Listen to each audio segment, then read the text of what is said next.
Deu certo. E vocês estão vendo o slide? Estamos. Sim. Tenta passar um só para ver se... Aí, perfeito. Pronto. Deixa eu só ocultar isso aqui para não atrapalhar. Bom, então o tópico hoje é transplante renal. E a parte mais importante do transplante renal, para quem está começando a lidar com o tema, talvez seja esse slide um pouco carregado, assim, mas ele é importante, assim. O transplante renal, ele deve ser entendido como uma estratégia dentro de uma linha de cuidado integral a pessoas com doença renal crônica, que começa desde identificação de fatores de risco, né, como hipertensão, diabetes, doença glomerular, um diagnóstico precoce através da dosagem sérica de um biomarcador que está disponível na rede pública de saúde, custa 7 a 10 centavos, que chama creatinina. Você mede a creatinina e através disso você consegue estimar a função renal do paciente. E a partir daí esse paciente vai ter uma progressão no contexto de doença renal crônica, que é uma doença progressiva. E se o paciente alcançar os estágios mais avançados da doença renal, com menos de 10, 15% de filtração glomerular, ou de 10, 15% de capacidade de filtração do sangue, o paciente vai ser candidato a uma terapia de substituição da função do rim. Então, antes de chegar nesse estágio, existe o tratamento conservador com o objetivo de reduzir a progressão, de lentificar esse trajeto, com o objetivo de manusear as consequências de perder a função renal. Mas uma vez que o rim entra em falência, o paciente precisa ser alocado para uma terapia de substituição renal, a diálise ou o transplante. Então, do ponto de vista de transplante renal, ele precisa ser entendido como uma estratégia ou como uma opção de tratamento de substituição da função renal. E se nós formos agrupar as terapias de substituição renal ou terapia renal substitutiva, nós temos 3 grandes grupos de terapia substitutiva: a hemodiálise e os seus desdobramentos, a diálise peritoneal e os seus desdobramentos, e o transplante.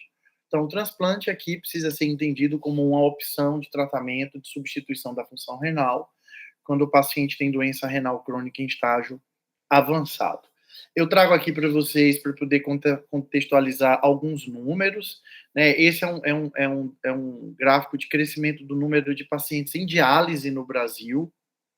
Esse gráfico acaba em 2018, se nós formos aqui até 2023, já são mais de 150 mil pacientes em diálise, mas isso aqui é para mostrar que houve um crescimento aí em uma década de 72% do número de pacientes em diálise, e esse é o crescimento do número de pacientes, do número de novos transplantes realizados no Brasil.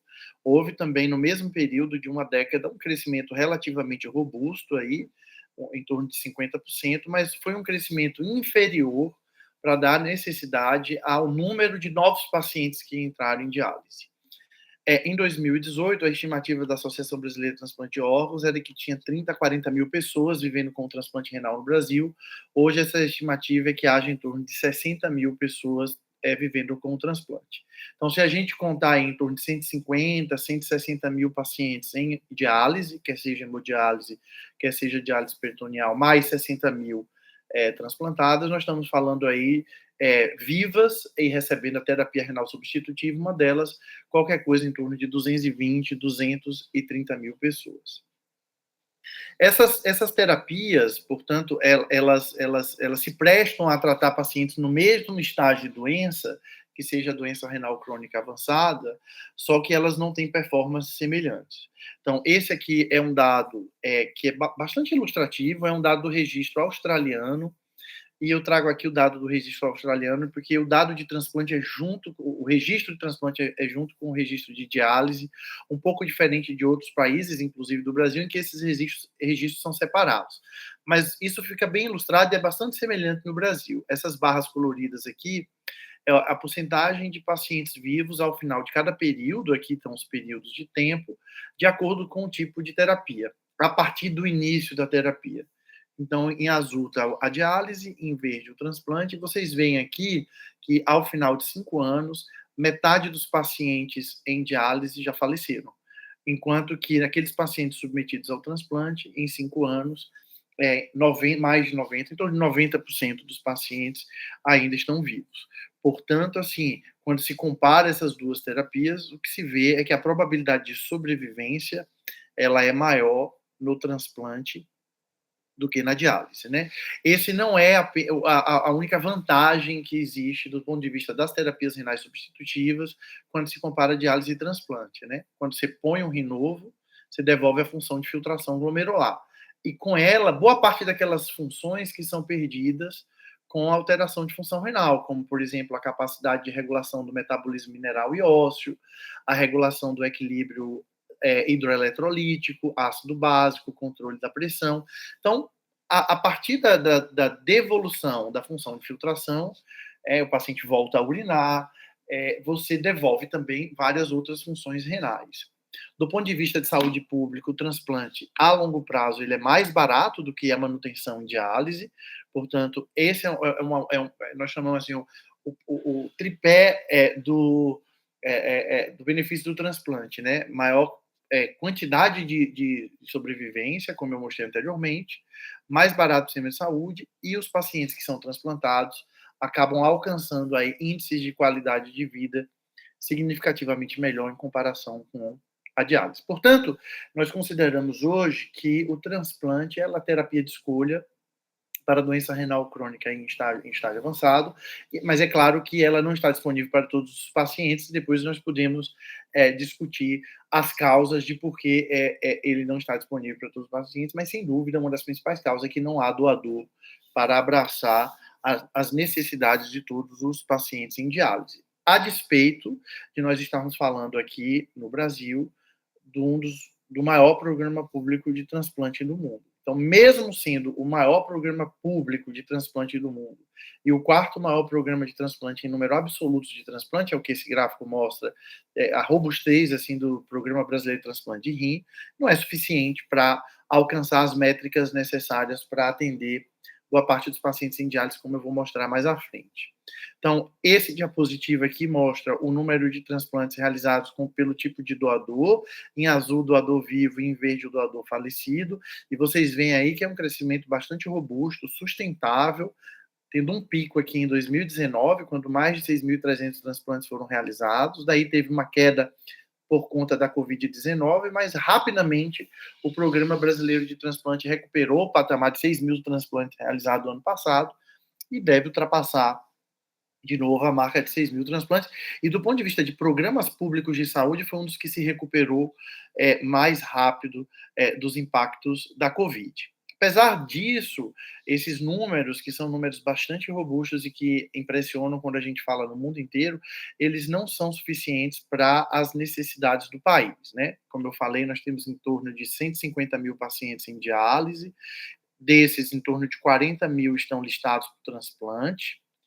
A prevalência nossa de pacientes em diálise, se nós vamos ajustar o número de pacientes por milhão de habitantes, é 770, um pouquinho parecido com o que tem no registro europeu, mas se vocês olharem aqui o número de transplante que a Europa faz, ajustada por milhão de habitantes, está acima, né, da 41,6 contra 29,6 no Brasil. Apesar de aqui em São Paulo a gente fazer um número expressivamente maior, em torno de 50 por milhão de habitantes. De qualquer maneira, isso tudo aqui é só para deixar claro que, a despeito de estarmos falando de um programa bastante robusto, com um número impressionante de transplantes, ele não é suficiente, nós precisamos aí, no curto e médio espaço de tempo, dobrar o número de transplantes, né? Então, 6.000 transplantes de rim, apesar de toda a robustez, esse número não é suficiente. Esse é um painel global do número de transplantes, isso foi de 2019, está bastante semelhante agora em 2023 e 2024, mostrando que em números absolutos, né, o tamanho dessa bola aqui, ele corresponde ao número de transplantes em números absolutos, os Estados Unidos em primeiro, China e Índia na sequência, e o Brasil em quarto lugar, né? Não dá para comparar com China e Índia, porque nós estamos falando aí de populações bilionárias, né? Então, o Brasil configura como o quarto maior programa de transplante. Se nós fecharmos isso aqui para transplante com doador falecido, o Brasil aqui ultrapassa a Índia, passa a ser o terceiro maior programa de transplante com doador falecido, mas, sem dúvida nenhuma, é o maior programa público de transplante, porque boa parte não, a grande maioria dos transplantes realizados aqui são feitos dentro do sistema público de saúde sem qualquer custo direto para o paciente, diferente do que acontece nos Estados Unidos, na Índia e na China. Então, como eu falei, nós temos aí o orgulho de ter o maior programa público de transplante de rim do mundo, né? E como programa público de transplante, isso significa que o Programa Brasileiro de Transplante provê para os pacientes todos os suportes necessários, tudo que ele precisa, assim, do ponto de vista do tratamento. 85% dos pacientes, eles realizam um transplante dentro do sistema público de transplante, né, do sistema público de saúde, do SUS, mas mesmo aqueles 15% que fazem na medicina privada, ou na medicina suplementar, ou na medicina privada, todo o processo é regulado pelo Ministério da Saúde, inclusive a dispensação das medicações, que não tem custo para o paciente, inclusive para o paciente privado, né? Diferente de muitos países que às vezes garante a medicação só no primeiro, segundo ou até terceiro ano de transplante. O programa de transplante ele é nacional, praticamente todos os estados brasileiros têm atividade transplantadora de rim, todos esses estados aí em verde que vocês estão vendo têm atividade transplantadora, são muito poucos estados, esses que estão destacados em cinza, que não fazem transplante, mas mesmo os pacientes que vivem nesses estados, eles têm acesso a programa de transplante em outro estado, porque a lista é nacional. Então, todo o processo é centralizado no Ministério da Saúde, isso não é só para o transplante de rim, isso é para qualquer transplante de órgão sólido feito no território brasileiro. E o Ministério da Saúde, através do Sistema Público de Saúde, ele supervisiona todos os aspectos, todas as etapas do processo de transplante, desde o registro da notificação do doador até o acompanhamento no pós-transplante e a mensuração dos resultados de longo prazo. Então, em resumo, assim, eu costumo dizer que se existe uma política pública bem sucedida no Brasil, é o Programa Nacional do Transplante. Na área da saúde, se a gente for colocar junto aí com o Programa Nacional de Imunização, o Programa de Combate a HIV e AIDS, talvez esses três, né, e o Programa Nacional do Transplante, sejam as três políticas públicas mais bem sucedidas da história do nosso programa de saúde, e talvez até da nossa história política recente. Então, para terminar essa primeira parte mais introdutória, assim, como é que nós conseguimos construir assim esse programa tão robusto e que é um orgulho para o Brasil e é visto no mundo inteiro de uma forma bastante impressionante, assim. Então, alguns marcos são importantes aqui. O primeiro deles é o primeiro transplante realizado no mundo, foi em 1954, transplante renal bem sucedido, né? Foi feito na cidade de Boston. Foi realizado com doador vivo, eles eram irmãos gêmeos, né? Então, eles venceram a barreira imunológica, que nós vamos falar mais à frente um pouquinho, porque eles eram gêmeos idênticos. E aí eles podiam viver com o rim funcionando durante um bom tempo, sem precisar de grande carga de imunossupressão. Mas vocês veem como a comunidade científica e médica brasileira estava antenado, que demorou só 10 anos para o Brasil realizar o seu primeiro transplante, foi feito no Rio de Janeiro, no Hospital do Servidor Público Estadual no Rio de Janeiro, e depois o primeiro transplante da Escola Paulista de Medicina, que foi feito em 1976, no Hospital São Paulo. Então, num curto espaço de tempo, aqui já estava nascendo um embrião de um dos maiores programas de transplante brasileiro, né? Mas, realmente, o impulsionamento vem a partir da Constituição Federal de 1988, com a criação do SUS. Vocês devem estar na fase de estudar medicina social e políticas de saúde, né? Antes de 88 não existia sistema público de saúde, né?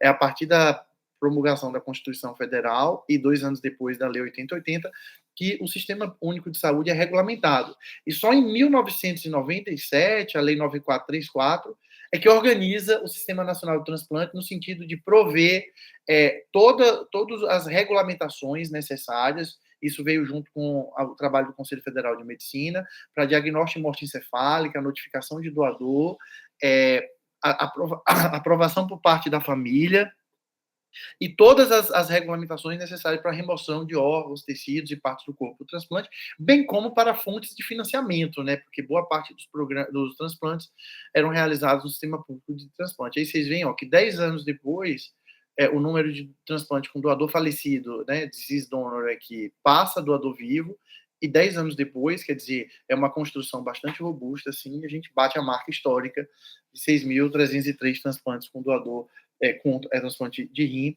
que só não ultrapassamos 7 mil por causa da pandemia. E outro ponto importante aqui nessa linha do tempo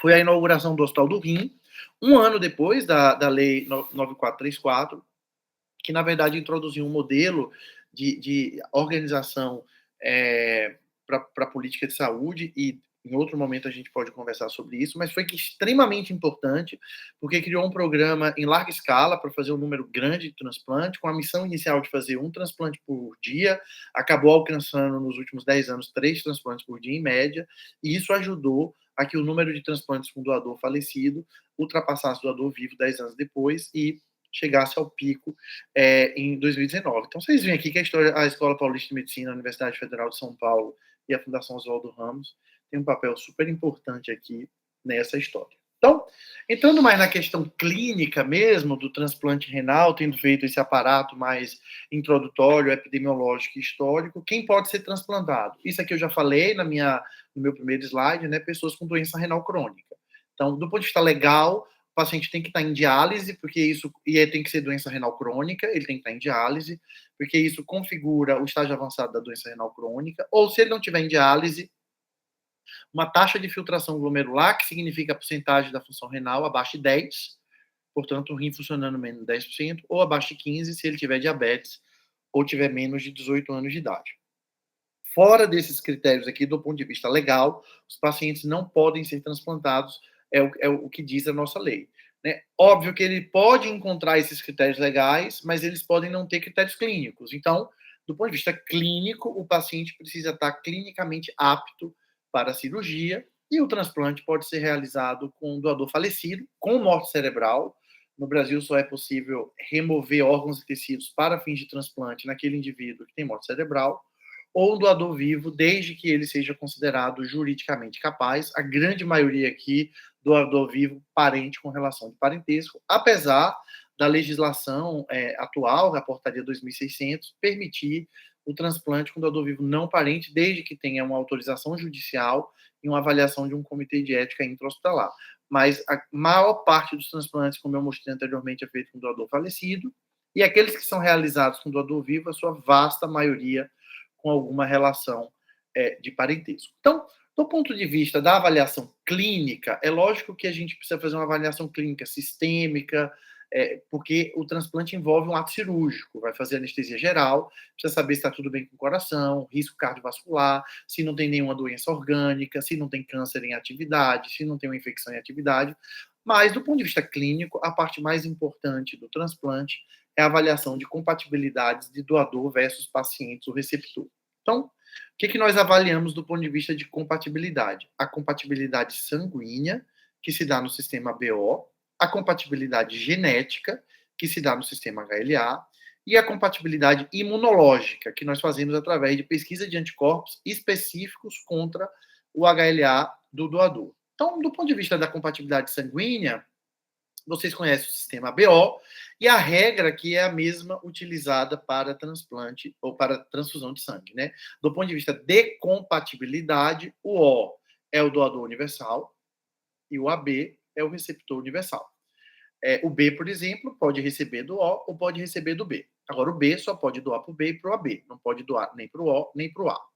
Isso é a compatibilidade. Para fins de organização do nosso sistema, o transplante com doador vivo, você pode seguir o critério da compatibilidade ABO, que é esse gráfico que está aqui, mas para a organização da alocação do transplante com doador falecido, nós seguimos o critério da identidade. Então, doador O só vai para receptor O, doador A só vai para receptor A, doador B só vai para receptor B, o doador AB só vai para o receptor AB, salvo raras exceções, como prioridade máxima para o transplante. E por que isso acontece assim? Porque como o doador, ele é doador universal, né? Se o doador falecido, que é do tipo O, pudesse ser alocado para qualquer um tipo de sangue do receptor, o receptor do tipo O estaria em grande desvantagem, porque ele só pode receber do O. Então, esse não é um critério clínico, é um critério de justiça social. Então, para o transplante com doador falecido, a gente segue o critério de identidade ABO.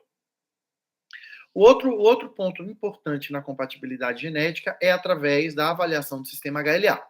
Então, quem já passou pela imunologia, né, eu imagino que vocês já tenham passado pela imunologia, sabe que existem existem três, na verdade, classes de molécula HLA, mas a mais importante são duas, classe 1 e classe 2. Né? Classe 1 está presente na membrana celular de todas as células nucleadas, classe 2, células apresentadoras de antígenos e linfócito B. Aí isso aqui é uma membrana celular, ó, aqui está o citoplasma, e aí está aqui o antígeno, a molécula HLA de classe 1, ancorada na membrana, e de classe 2, ancorada na membrana. Né? E essa fendinha aqui ela é super importante no cenário do sistema imune, porque é aí onde são apresentados os antígenos. Então, o objetivo quando nós vamos avaliar a compatibilidade genética no sistema HLA, é estabelecer o grau de compatibilidade HLA. E com isso, a gente pode selecionar o doador mais compatível. Eu vou mostrar isso para vocês na sequência, acredito que vai ficar mais simples de entender. E, além disso, eu consigo definir antígenos presentes no doador, como esses dois aqui, por exemplo, e que são ausentes, né, no doador e ausentes no paciente, e, portanto, passam a ser alvos da resposta imune, com a possibilidade de produção de anticorpos, por exemplo, contra os antígenos HLA do doador. Então, ele é importante porque ele tem relação com desfecho clínico. Então, um doador irmão, por exemplo, com 100% de compatibilidade, espera-se que o rim dure em média aí 34 anos. Quando é um parente que não é irmão, com só 50% de compatibilidade, isso cai para qualquer coisa em torno de 18 anos. Um doador falecido, de 10 a 15 anos. Então, além de ser um critério justo, como vocês vão observar mais à frente, ele tem uma relação importante com o desfecho clínico. Então, vejam só como é que funciona. Aqui é uma lista de espera, né? Cada linha dessa aqui é um paciente à espera de um transplante de rim. Aqui são dois antígenos do HLA do tipo 1, que é o A e o B, e aqui é um antígeno do HLA tipo 2, que é o DR. Na verdade, para o tipo 1, existem três tipos, A, B e C, e para o tipo 2 existem três tipos, DR, DQ e DP.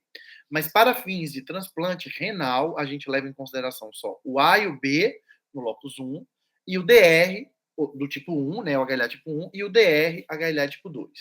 E vocês veem que para cada um deles aqui, a gente tem duas proteínas, uma que a gente herdou da mãe, e outra que a gente herdou do pai.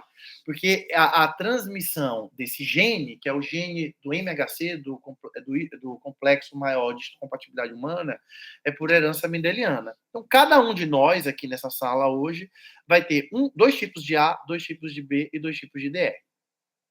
Então, quando o paciente é candidato a transplante, ele entra na lista de pacientes à espera de um transplante. Um dos pontos mais importantes é colocar o tipo sanguíneo, porque as listas vão ser organizadas de acordo com o tipo sanguíneo. Então, por exemplo, apareceu um doador O, esse doador vai rodar na lista dos receptores O. E aí, depois, tem a listagem das tipagens HLA, desse jeito que vocês estão vendo aqui. Aí apareceu aqui um doador falecido. Essa mesma tipagem é feita com o doador falecido. Daí, o software, né, o algoritmo, vai aqui, ó, e olha quem são aqueles indivíduos que têm maior compatibilidade. Ó, se vocês olharem aqui, esse aqui, ó, tudo igual aqui, tudo igual aqui, tudo igual aqui. Então, é 0 incompatibilidade, 6 compatibilidades. Ganhou de todo mundo. O primeiro rim vai para ele. Aqui, ó, teve uma compatibilidade aqui e uma incompatibilidade aqui. Aqui tudo igual, aqui tudo igual. Esse ficou em segundo lugar. Então, cada doador tem 2 rins. Essa é a forma de alocar. É uma forma justa, porque para cada doador é gerada uma nova lista, porque a gente não sabe qual é o material do genético do doador que vai aparecer amanhã. Além do que, como esse resultado de exame está lá no material genético dentro do cromossoma, é impossível de ser manipulado. Portanto, é um critério que, além de ter relação com desfecho clínico, como eu mostrei anteriormente, é extremamente justo para você criar uma forma de selecionar dentro de uma lista que tem aí 40 mil pessoas, quem são aqueles dois, por exemplo, que vão ser contemplados com o rim desse doador, desde que o tipo sanguíneo seja semelhante. E, por fim, a outra compatibilidade que é avaliada, que é a pesquisa de anticorpos específicos contra o HLA do doador. E isso, então, essa é a compatibilidade imunológica, a anterior à compatibilidade genética e a primeira de todas, a compatibilidade sanguínea no sistema BO. Então, o que a gente vai fazer aqui é um exame chamado prova cruzada, que é uma reação do soro do paciente com células do doador. Então, com isso, o objetivo é ver se no soro do paciente tem anticorpos contra as células do doador. E essas células que nós usamos são o linfócito T e os linfócitos B, que são células ricas em HLA de classe 1 e classe 2. Então, você pega aqui a célula do doador, bota junto com o soro do paciente, coloca complemento, porque se tiver anticorpo contra o antígeno aqui, vai ativar complemento, e aí vai fazer isso aqui, ó. Vai lisar os linfócitos. A gente leva isso aqui para o microscópio e fala, opa, no soro do paciente tem anticorpo contra o doador. Prova cruzada positiva, o transplante não pode ser feito. Se os linfócitos ficarem intactos, prova cruzada negativa, o transplante pode ser feito. Então, para a realização do transplante, existem vários exames que são realizados, mas aquilo que é mais importante é compatibilidade ABO, compatibilidade genética e compatibilidade imunológica. Tudo certo com o paciente, nós temos um doador disponível, quer seja um doador vivo ou um doador falecido, já foram checadas todas as compatibilidades, lembrar que o transplante em si é um ato cirúrgico. Então, esse ato cirúrgico pressupõe a nefrectomia do doador, que é a retirada do rim. Depois que o rim é retirado, ele é colocado numa solução de preservação, né? A gente chama de solução de perfusão, para poder remover todo o sangue de dentro do órgão, isso é igual para todos os órgãos, e para o órgão, o rim, ser resfriado. No caso do rim, é feito um resfriamento a 4%. Daí, o rim, claro, vai para um saco plástico, é envolto em gelo, depois vai para um acondicionamento, porque ele fica resfriado a 4%. Então, depois de feita a nefrectomia do doador, a preservação, tem um outro ato cirúrgico, que é o backtable, que é a cirurgia do banco, que é quando o cirurgião, antes de implantar o rim no receptor, vai preparar o rim, né, preparar os vasos, artéria e veia, preparar a via urinária, remover o excesso de gordura, para ir fazer o transplante propriamente dito, que é o implante. E o implante, ele envolve 3 atos: a anastomose venosa, a anastomose arterial e o implante do ureter. E é bom lembrar que, diferente da posição anatômica dos rins nativos, que eles são retroperitoneais na região posterior, o rim transplantado fica na fossa ilíaca direita ou esquerda, né? Preferencialmente na direita, numa região mais superficial, e ele não é ligado diretamente na aorta. Então, essa é uma cirurgia que a gente chama de heterotópica. Ela é feita num local anatômico diferente do local nativo. Então, utiliza-se preferencialmente os vasos ilíacos, até porque, pela proximidade da bexiga, para poder se utilizar o ureter do próprio doador. Então, aqui é a forma de preservação, né? Aqui são os 2 rins, claro, removido de um doador falecido. Quando é removido de um doador vivo, é um rim só. Esse rim aqui foi perfundido com solução de preservação ou de perfusão. Você vê que saiu todo o sangue. E aí, se o transplante é com doador vivo, dessa fase ele vai para o implante. Se ele é com doador falecido, precisa para preservação. Então, ele é colocado no saco, acondicionado no saco. O gelo não pode ter contato direto com o órgão, porque senão tem queimadura de congelamento, né? E aí ele fica assim, ó, numa caixinha, esperando todo o processo que é regulado pelo Estado de alocação do rim para definir para qual receptor vai. Essa é a cirurgia de backtable, ou seja, já escolhemos, vamos supor que é doador falecido, né? Já se escolheu quem é o receptor, ele está dentro do centro cirúrgico, aí o cirurgião vai preparar os vasos, né? Aqui está a artéria, aqui está a veia, aqui está a via urinária, aqui está o rim, removido todo o excesso de gordura. Vocês veem que sempre mantém assim, resfriado, para poder diminuir o consumo de ATP. Eu vou mostrar isso para vocês. E aqui os 3 passos do implante, né? Lembra que eu falei para vocês que envolve uma anastomose venosa, que está aqui demonstrado, ó, que é a veia externa, aqui a veia renal, e aqui a anastomose da veia renal, uma anastomose arterial, aqui ficou a venosa, ó, aqui a arterial, então aqui a artéria ilíaca, a artéria do rim a ser transplantado, e aqui a anastomose, e por fim, o implante da via urinária na bexiga. Eu sei que está difícil para enxergar, mas aqui, ó, está o rim. Se vocês olharem aqui, está passando um canalzinho aqui mais violáceo, ó, e ele está entrando num buraquinho aqui, ó. Aqui foi feito o buraco, está o buraco feito na bexiga, e aqui é o implante da via urinária. Então, são 3 atos importantes, o implante propriamente dito, né? Anastomose venosa, anastomose arterial e implante do ureter. Então, nós temos aqui um paciente de 35 anos, masculino, pardo, doença renal crônica por doença glomerular, ficou em hemodiálise por 3 anos, e aí foi chamado para fazer um transplante de rim. O doador é falecido, 42 anos, tinha morrido por um traumatismo crânioencefálico, uma boa compatibilidade HLA, na verdade uma ótima, ó. Ele tinha um igual e um diferente em A, tudo igual, ou seja, zero diferente em B, zero diferente em DR, por isso que ele recebeu. Excelente compatibilidade HLA, lógico que ele era idêntico do ponto de vista BO e a prova cruzada negativa. Então, o que a gente espera nesse caso aqui? Que os marcadores de boa evolução seja, saiu do centro cirúrgico, tem a urina e reduz a creatinina, que seria o cenário ideal, que é o funcionamento do rim. Então, o que aconteceu com esse paciente? Aqui são os dias após o transplante, aqui saiu de 50 ml para 350, parecia que estava começando a urinar, mas a creatinina subiu de 5,4 para 6,8.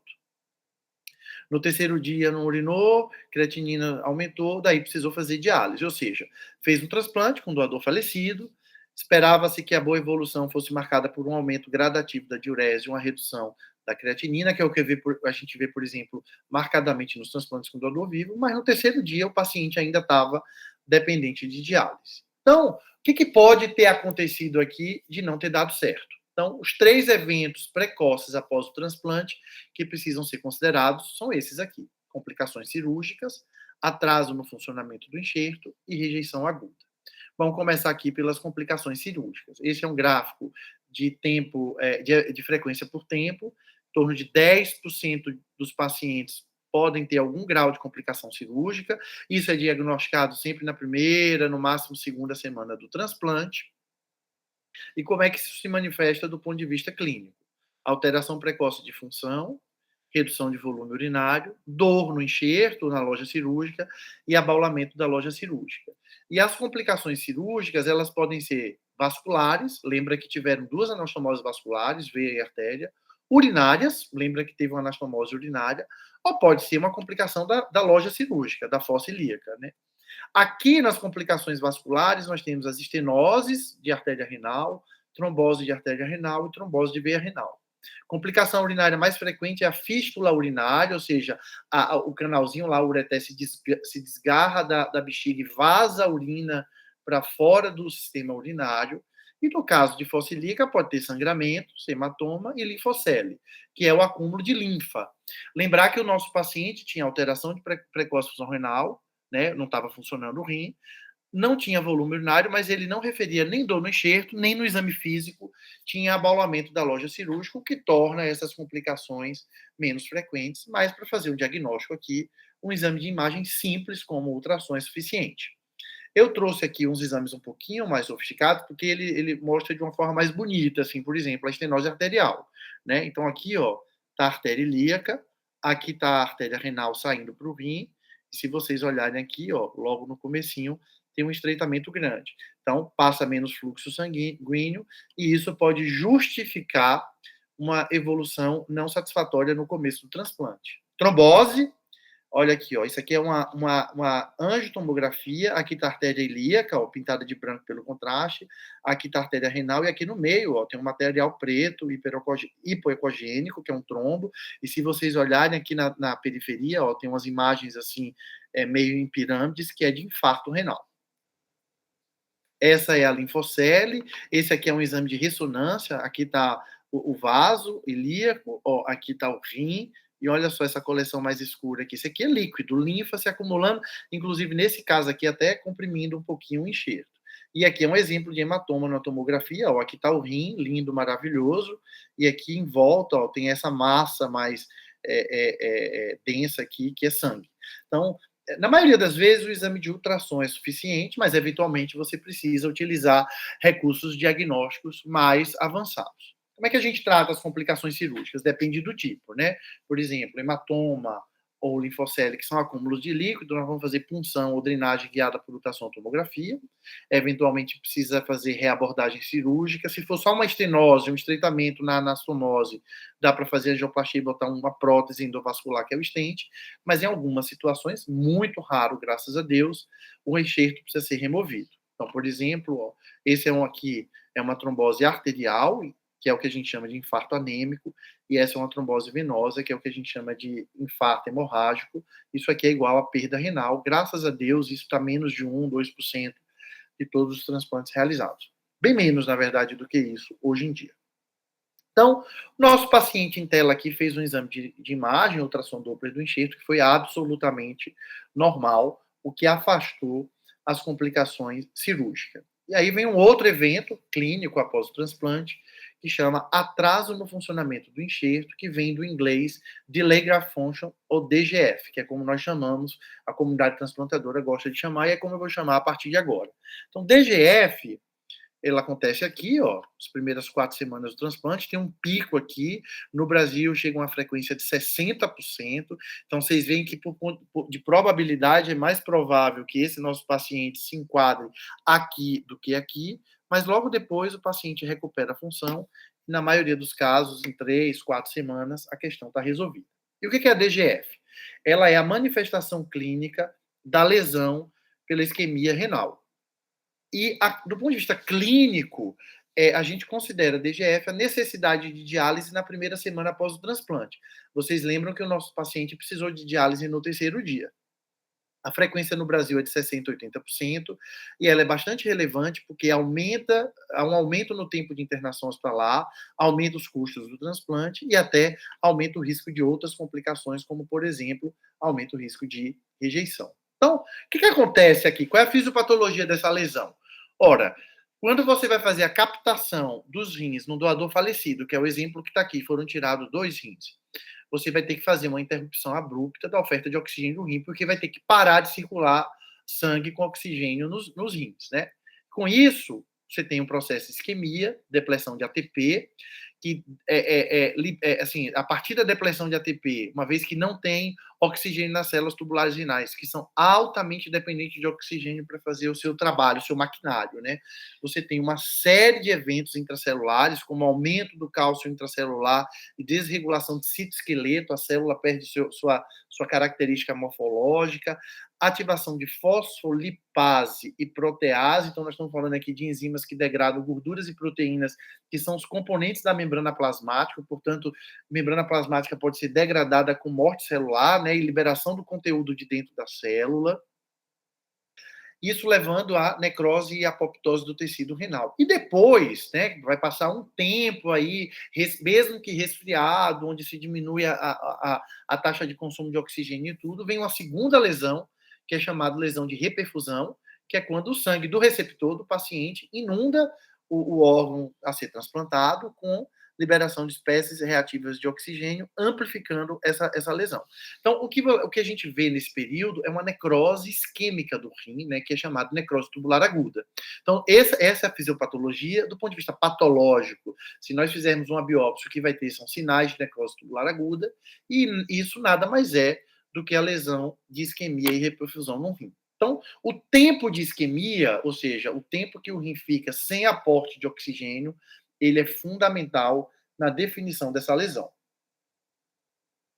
Como vocês podem ver aqui, a incidência desse evento é tanto maior quanto maior é o tempo de isquemia fria, de formas que acima de 24 horas, e 24 horas é a média de isquemia fria no Brasil, há um aumento de 60% do risco de atraso no funcionamento do enxerto, ou seja, da ocorrência de DGF. Como é que a gente pode atenuar essa lesão de isquemia e reperfusão? Hoje existem formas de preservação renal que usam soluções de preservações mais sofisticadas do que aquela que fica paradinha na caixa, e equipamentos que bombeiam essa solução de reperfusão de uma maneira que mimetiza um fluxo renal e diminui a resistência intrarrenal, com isso, melhorando a performance renal. Então, quando você usa esse tipo de preservação, né, que a gente chama de preservação em máquina, vocês veem ó, que diminui de forma significativa a frequência de DGF, mesmo assim ainda continua alta, olha aqui, 40%. Esse é um estudo multicêntrico brasileiro, que foi coordenado pelo Hospital do Rim, e esse foi um estudo que nós fizemos em um outro hospital, mostrando que, ó, além de diminuir a taxa de DGF, diminuiu o tempo para recuperação. Então, hoje em dia, tem se trabalhado em soluções de preservação e maneiras de preservações dos órgãos, e isso não é só para o rim, para que diminua esse primeiro ou segundo evento, né, o primeiro é a complicação cirúrgica, de importância clínica no transplante, que é a lesão de isquemia e reperfusão. Então, o que eu disse até aqui de pontos importantes é que a avaliação de compatibilidade deve ser realizada entre o doador e o paciente, a cirurgia do transplante envolve a nefrectomia no doador, a preservação do rim e o implante no paciente, e 2 eventos clínicos precoces devem ser considerados em enxerto sem função após a cirurgia, complicações cirúrgicas e, no caso dos doadores falecidos, o atraso no funcionamento do enxerto. Então, vamos voltar aqui para o nosso paciente. Volume urinário vai até que o 9º dia, aumenta, só que ainda aumentando creatinina, precisou de uma diálise aqui no 10º pós-operatório. Aqui tudo indicava que ia dar um salto, aumentou de 1.300 para 1.600, mas deu uma estancada aqui, subiu. 14º pós-operatório, precisou de diálise. E aí chega no momento que a gente fica pensando assim, será que isso é só mesmo a lesão de isquemia e reperfusão? Ou tem alguma outra coisa, visto que o ultrassom está normal, não tem complicação cirúrgica. E aí vem um terceiro evento que é importante, que são as rejeições agudas. Então, vocês veem aqui que ela vai aumentando conforme o tempo, elas estão muito mais frequentes no primeiro ano de transplante, mas a frequência abaixo de 20%, e depois aqui são eventos mais relacionados com a tomada de medicação.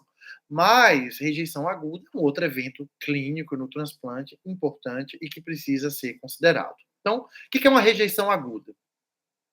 A rejeição aguda é uma resposta imune do paciente contra os haloantígenos do doador, com dano tecidual renal e comprometimento da função do enxerto. A frequência atual é de 15% a 20%.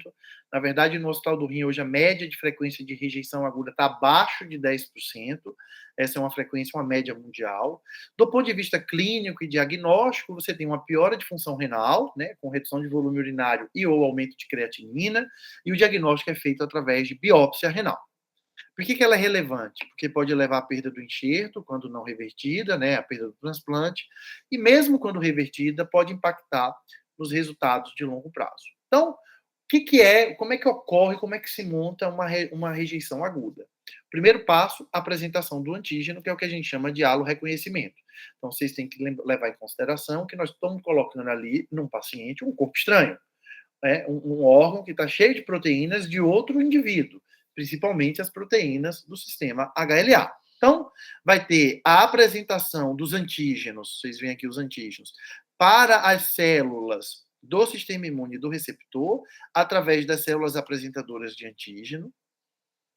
Uma vez que esse antígeno seja reconhecido como antígeno, que é o que a gente chama de halo-reconhecimento, o linfócito T, que está aqui representado no CD4, ele vai ser ativado, ele entra em ciclo celular, se prolifera, né, quer dizer, 1 vira 2, 2 vira 4, e se prolifera de forma geométrica, e vai lá e infiltra o rim, de maneiras que você tem um infiltrado celular acometendo o intestício, o túbulo renal, e do ponto de vista clínico, isso se traduz com piora de função renal e aumento de creatinina. Então, no nosso caso aqui, nós fizemos uma biópsia, a biópsia tinha uma rejeição leve, perceba que o tanto de célula que tem aqui. Esse aqui é um exemplo.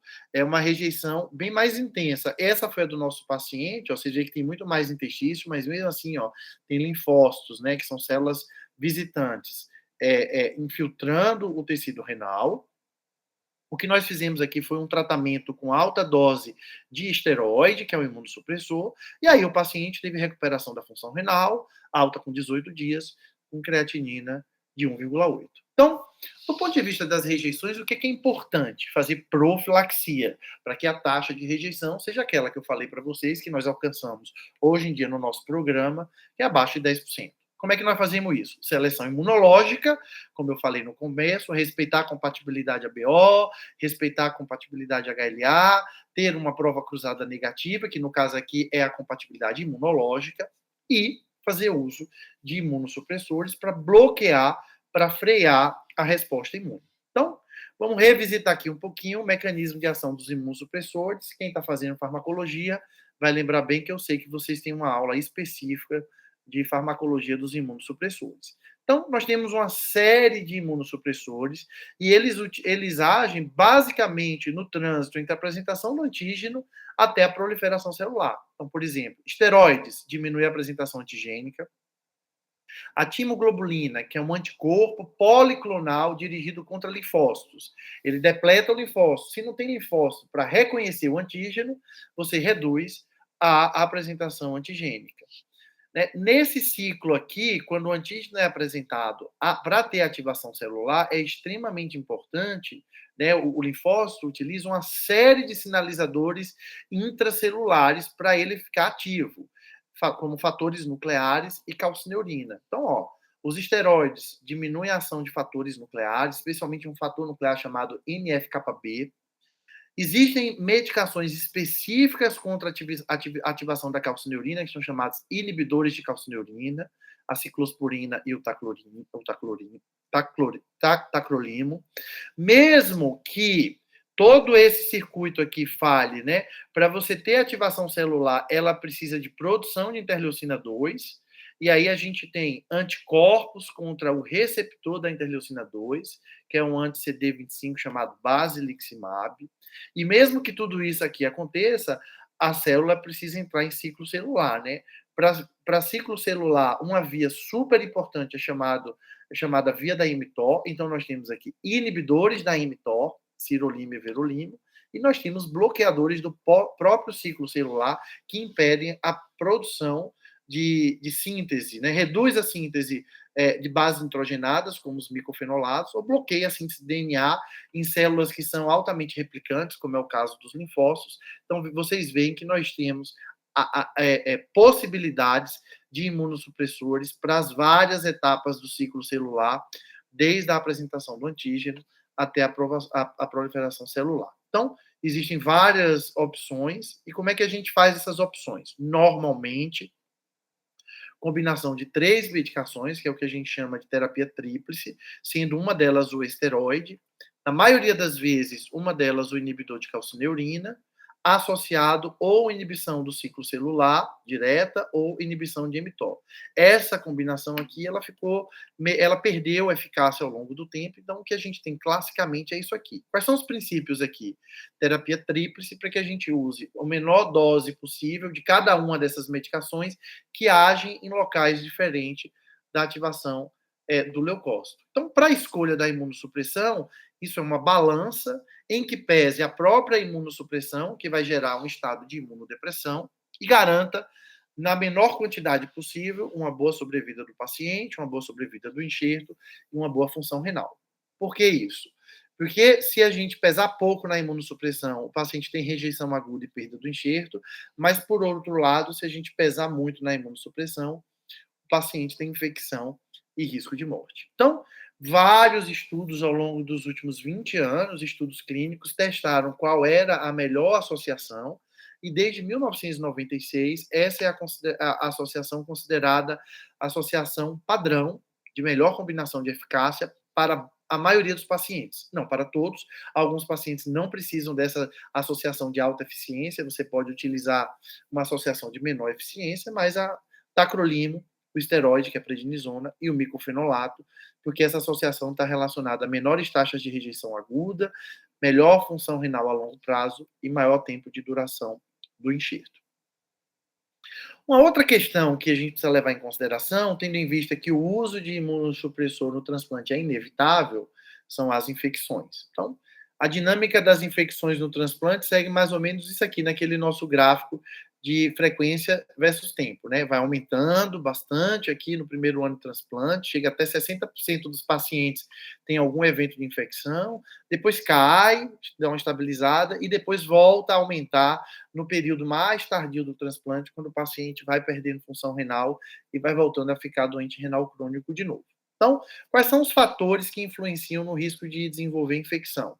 Tem a exposição epidemiológica do paciente, do doador, e o próprio estado de imunodepressão, causado não apenas pelos imunossupressores, como por uma série de fatores, como, por exemplo, comorbidades, diabetes, entre outras coisas. A gente tem uma linha do tempo tradicional do transplante epidemiológico, em que pese que nas primeiras 4 semanas de transplante nós temos as infecções que podem ser derivadas do doador, são infecções raras, porque a gente faz um painel de exames para diminuir o risco de transmissão, mas ele não é zero, assim como não é zero o risco de transmissão de infecções através de transfusões sanguíneas, por exemplo. Mas o que é mais frequente são as infecções relacionadas à assistência à saúde, porque o paciente fica no hospital. Então, pode ter infecção de ferida operatória, infecção urinária, e elas são mais frequentes nas primeiras 4 semanas do transplante. Depois, a partir do primeiro mês até o 12º mês, aqui está agindo de forma bastante intensa os imunossupressores.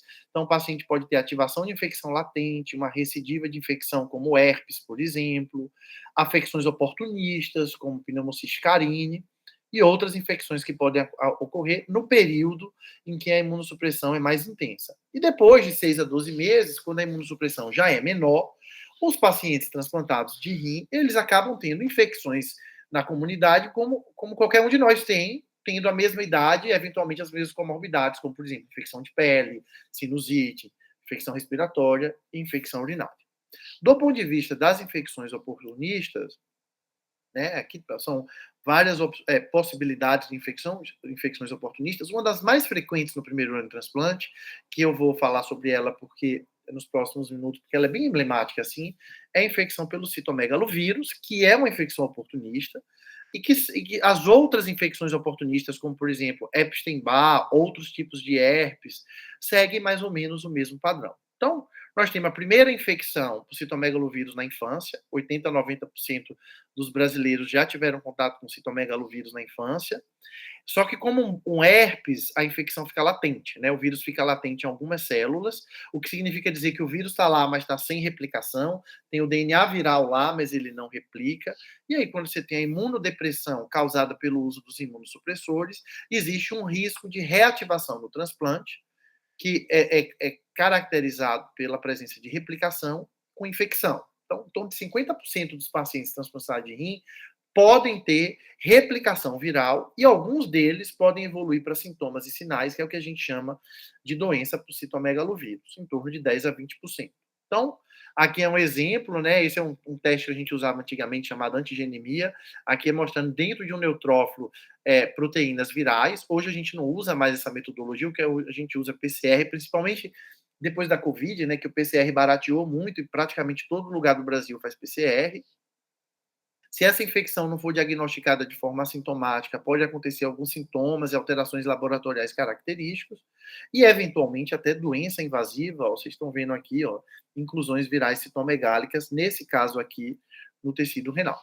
Essa é uma infecção comum, mas que gera pouca mortalidade, porque a gente faz diagnóstico precoce, tendo em vista que ela é muito frequente, a gente faz uma vigilância bastante grande depois do transplante, e existem tratamentos antivirais disponíveis, tanto endovenoso quanto via oral. Então, uma pequena pausa só para a gente resumir o que eu falei até aqui, né? A rejeição aguda ocorre aí em torno de 15 a 20% na média mundial, no nosso serviço, menos de 10% dos transplantes renais, e é a manifestação clínica da resposta autoimune à presença do enxerto.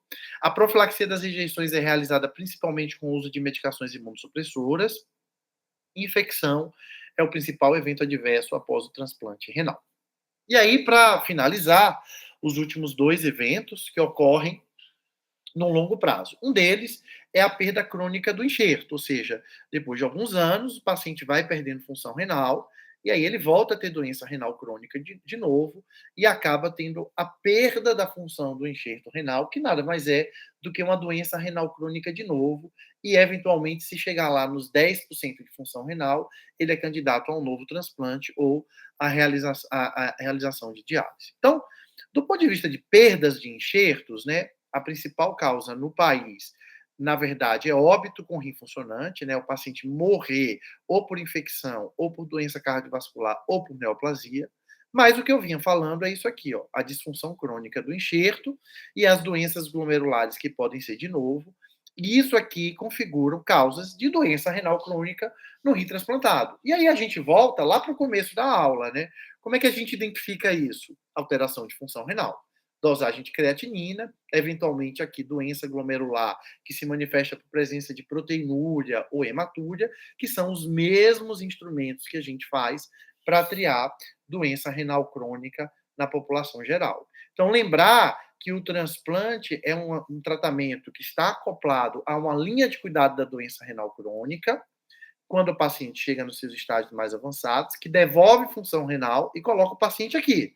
Mas esse paciente, ele vai progredir de novo, e aí vai depender de uma série de fatores, como eu revisei anteriormente aqui para vocês, 10 ou até 30 anos, para perda crônica da função do enxerto, com uma doença renal crônica de novo, porque aqueles fatores que levam a ele perder a função renal continuam lá. Diabetes, pressão arterial, herança genética, obesidade, doença cardiovascular. E aí, nestes pacientes também, a gente não pode esquecer que eles são pacientes com doença renal crônica que precisam de, além de todas essas questões que eu trouxe aqui para vocês de forma bastante resumida, que são questões específicas do transplante, precisa de cuidado clínico geral, controle de glicemia, controle de pressão arterial.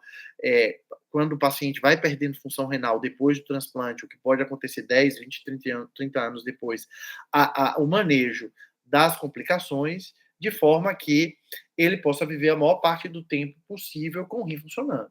E lembrar que, por ser transplantado, existem questões que são específicas do transplante, que foi que eu trouxe para vocês aqui de forma bastante resumida, né? Seleção imunológica, atenuar a isquemia, reduzir o risco de rejeição, prevenir e tratar infecções e fazer diagnóstico precoce de lesões crônicas através do uso dos instrumentos que a gente usa na nefrologia geral e na clínica médica em geral, como dosagem de creatinina e exame de urina. Então, era isso que eu queria conversar com vocês hoje sobre transplante renal.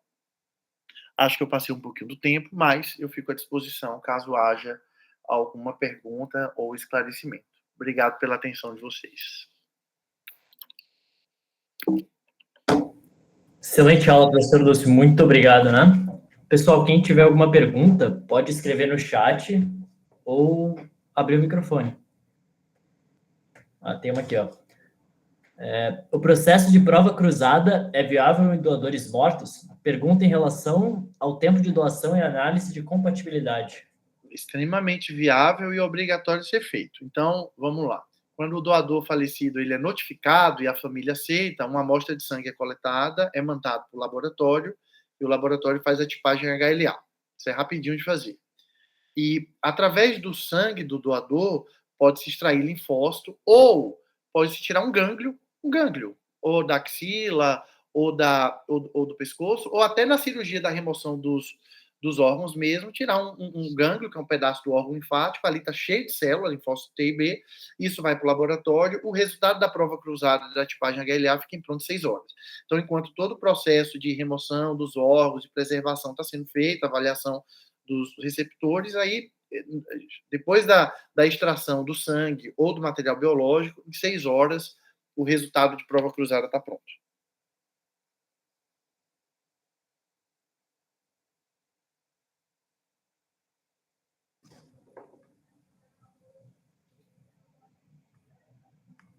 Alguém tem uma pergunta, pessoal?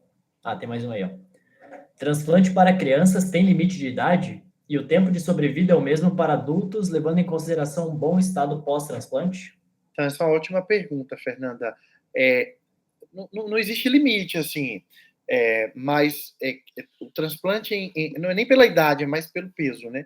O transplante em crianças abaixo de 9 quilos é bastante complexo. Aí precisa ser uma equipe bem ultra especializada, é uma cirurgia mais complexa, mas é possível fazer. Eu lembro mesmo que eu acompanhei uma menininha que fez um transplante com 9 meses de idade. O difícil o grande problema, às vezes, quando a criança é muito pequititica, é a compatibilidade anatômica, né? Porque às vezes vem um rim de 6 anos, um rim de 6 anos já é grande, é muito grande para uma criança de 1 ano de idade, mas não tem limite, não. Ocorrendo tudo bem do ponto de vista cirúrgico, o tempo de duração é o mesmo. Qual que é o problema da criança? É quando vira adolescente e para de tomar o remédio, fica meio rebelde e não toma o remédio direito. A mãe ou o pai diminui um pouco a supervisão, porque deixou de ser criança, né, já está na escola, e aí diminui a taxa de adesão ao uso da medicação e acaba tendo rejeição. Para falar a verdade, esse é o grande desafio do transplante com criança, quando ele vira adolescente, está transicionando ali da faixa etária pediátrica para a faixa etária adulta, porque acaba sendo mais rebelde e tomando menos medicação.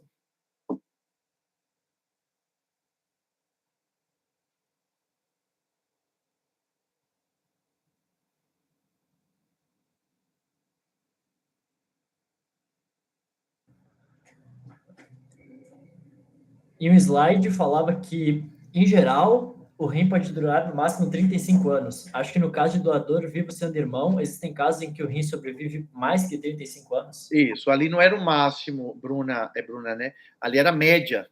Média, ali, irmão HLA é idêntico, então normalmente você está falando é irmão, 35, 45 anos já é um rim jovem, para uma pessoa jovem, HLA é idêntico, significa todo HLA igualzinho, tem menos atividade imunológica. Então, ali é um número médio. Você vê, o transplante brasileiro, primeiro 1960 e pouquinhos, a gente nem tem tantos pacientes que tenham tanto tempo de transplante assim, mas certamente vocês, quando estiverem na prática médica, vocês vão pegar pacientes com 40 anos de transplante, tranquilamente.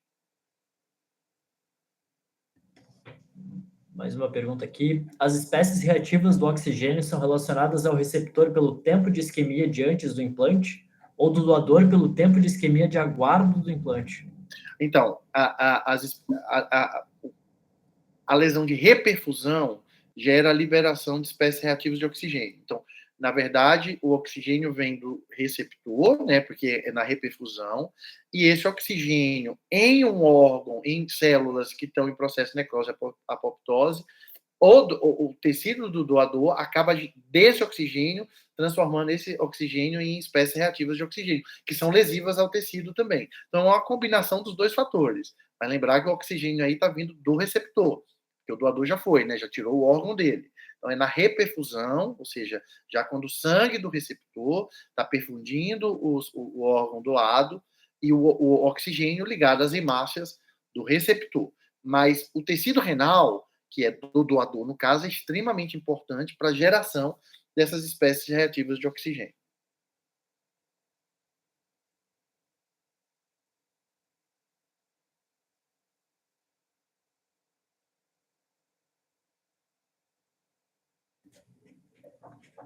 Pessoal, mais alguma pergunta?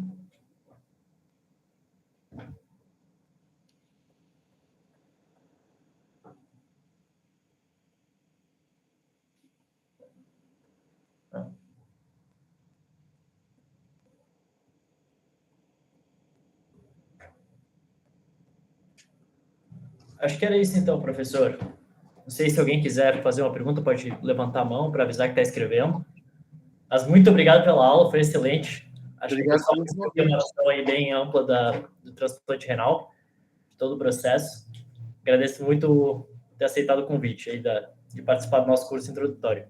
Eu que agradeço. Foi um ótimo ver vocês. Tchau, tchau. Obrigadão. Ó, pessoal, eu botei o formulário de presença dessa aula.